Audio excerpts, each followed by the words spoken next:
Food poison తో 20 మందికి పైగా చిన్నారులు అస్వస్థతకు గురై ఆసుపత్రి పాలయ్యారు. ఈ ఘటన రాజన్న సిరిసిల్ల జిల్లాలో చోటు చేసుకుంది.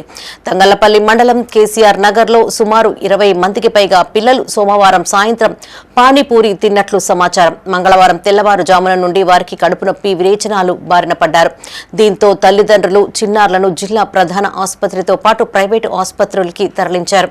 మంగళవారం ఉదయం నుంచి ఒక్కొక్కరిగా అనారోగ్యానికి గురికాగా సాయంత్రం వరకు ఆ సంఖ్య 20కి చేరింది.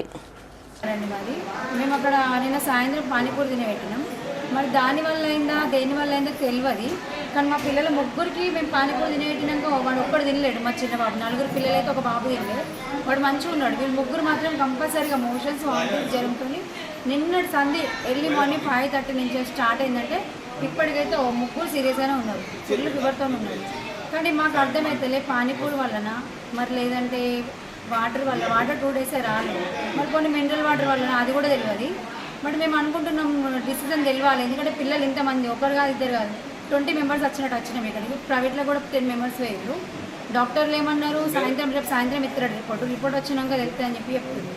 కానీ మేమైతే అనుకుంటున్నాం పిల్లలందరూ ఇంతనం అందరు కడుపు నొప్పి అని ఒకటే అల్లాడుతున్నారు, ఏడుతున్నారు. వాళ్ళు ఏడుపు మేము చూడలేకపోతున్నాం. వీడైతే అసలు ప్రొద్దుంచి ఏం తెలియలేము బాబు, ఇది ఏంటో అర్థమవుతలేదు. దయచేసి పట్టించుకోవాలని అనుకుంటున్నాను.